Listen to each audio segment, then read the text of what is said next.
friend on Facebook that posts a lot of vegan memes, and actually I think he's very effective in what he is trying to communicate. Mostly that being the amount of ignorance and also hypocrisy that we as human beings have in our society when it comes to eating meat and dairy products. Just to take like a very simple example, my friend might point out how we will happily eat a lamb but be aghast at the thought of eating a dog, or even worse, a puppy. Because to the perception of society, a lamb is food and a dog is not, but really when you come down to it at a heart level or a consciousness level, both of them are animals, both of them have emotions, both of them feel suffering, and as such we should respect both animals equally. But this friend of mine, he posts actually quite a lot of content many times a day, almost every day, and I've had a more intricate, deeper discussion with this particular friend, and where I do disagree is I'm not a big fan of the veganism, because I do think that it is possible to eat ethical meat and also ethical dairy. Just to take like a really easy example, or an example that's very specific to Australia. Here, we don't have any natural predators for the kangaroo. And as such, their numbers can at times explode quite a lot. And for the health of the land, people actually need to shoot and reduce the numbers of the kangaroos. If you are going to do this, then I think it is perfectly ethical to eat the kangaroo. And you can even say it's a waste not to eat that meat.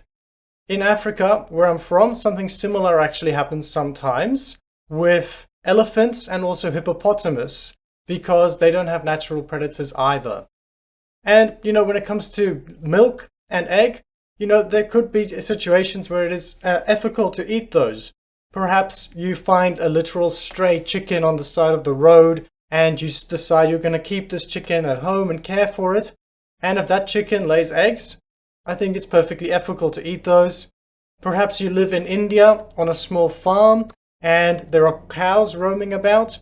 If there is a mother cow that likes hanging around your little hut, and you feel even like an emotional connection to this cow, if you drink her milk, I think that is perfectly ethical. And actually, the Hindus find that to be a very sacred connection, that between a man and a cow.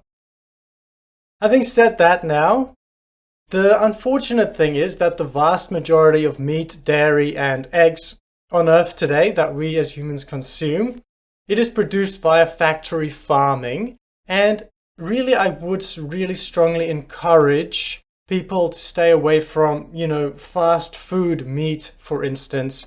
Because if you've ever, there's this temptation to be ignorant and to ignore where that meat comes from. But if you look at the immense suffering and torture that is inflicted upon, in particular, let's say pigs, to get the bacon on your hamburger at a fast food joint, I don't think that is on an ethical level at all acceptable. And we at least need to have this level of honesty within ourselves to not prefer a cheap hamburger over the immense suffering of another conscious being. If we want to get deep into spirituality, there's a lot of complexity and vast landscape in spirituality, but ultimately we want to be opening our hearts. And as long as we prioritize a cheap, nice taste in our mouth over the well-being and not causing suffering for other conscious beings, as long as we choose the suffering and the nice taste over listening to our heart and respecting other conscious beings, our heart cannot really fully open, because we're really not doing the right thing at a really deep ethical level. Having said that as well, once you get into spirituality, you do become more open-minded to the idea that plants are actually also somewhat conscious. And if you deeply think about it, how conscious is, for example, a prawn or a fish? For me personally, I have thought about this topic quite deeply. It's very important to me to minimize the suffering in other conscious beings. But I would rather kill and eat perhaps a tuna fish than cut down a big tree. For some reason, I really resonate with trees. I love trees, and I think it is a bit of a shame to cut one down. At the same time, I've actually done a lot of fishing and I've gutted lots of fish. It's not nice to see a fish suffering and dying and catching it with a hook or catching it with a net, but I do think there is a strong distinction between killing a fish and killing a pig, or even worse, raising a pig in a torturous environment. So that's just really the ethical side of all of this. I'm not going to tell anyone that you shouldn't eat meat, because I think we can ethically do so, but we should drop the ignorance and the hypocrisy and really care what we're eating. Is it coming from a source that is minimizing the suffering, or are we just buying a cheap meat that was factory farmed without any care for the well-being and lack of suffering, minimizing the suffering of those conscious animals which we are eating? So I hope that's perfectly clear. I tried to make that a very plain talk without too much judgment, just to clearly give the information, at least how I see it. But then also, it's very important to look at the health aspect. So to start this little second half of the video, I think it's my opinion that us human beings, we have actually evolved and we are all different than each other, perhaps depending on your racial group and how your ancestors evolved and what they had access to eat. So for me, I find having a mostly vegan diet is actually the most healthiest, and I feel the lightest, and my meditations are the most clean.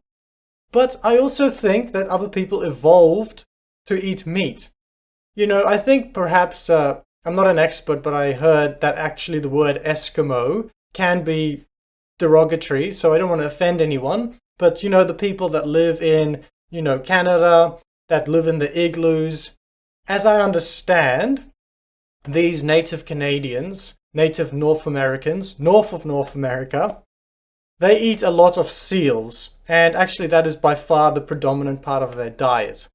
If they've been eating nothing but seals for many generations, I'm sure that those people have actually evolved to have meat in their bodies, digested properly, and maybe their whole biology has changed to become more carnivorous. And to them, a carnivorous diet is more healthy than to someone else. The Jains in India, for instance, they are very strict with what they eat, and it's, all vegetarian. And if there's been a family or a culture that's been eating vegetarian food for, hundreds of years, I think it's very natural to think that the people actually evolved in that group to tolerate vegetarian food very well, but perhaps not meat. So when it comes to the health of your own body, which is very important in spirituality and in meditation, really we want the peak performance for our body and to eat as cleanly as possible, whatever's the healthiest for us and whatever makes our mind the most fresh and sharp. I would suggest that if that is important to you, to explore with your diet, and what that looks like is basically becoming a strict vegan and even gluten-free, because a lot of people struggle with gluten. Have a very strict diet for, let's say, 3 months, a good long time. Just make your diet very light, very clean. And once you've done that, you feel the change in your body, you feel the change in your mind, you feel the change in your meditation. And once you've done that for 3 months, then you start experimenting one by one with different food groups to see how that affects your health. So just using me as an example, if I would have a very clean vegan gluten-free diet and then I start eating gluten, I feel perfectly fine. When it comes to me, gluten doesn't have a negative effect at all, really. But for me, if I eat meat, ethically I'm very open to eating kangaroo meat. But when I eat meat, I actually don't feel very good in my body. I feel a bit heavier. My gut doesn't feel too good. If I meditate directly after eating meat, I feel quite sleepy and groggy, not very sharp.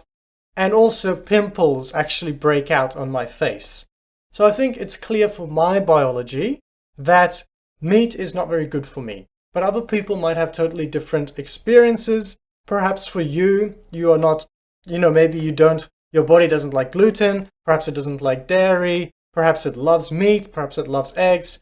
It can be good to just go very clean with a vegan, gluten-free diet and then see one by one how the foods affect you. And a really good way to see clearly how they affect you as well is to meditate directly after your meal.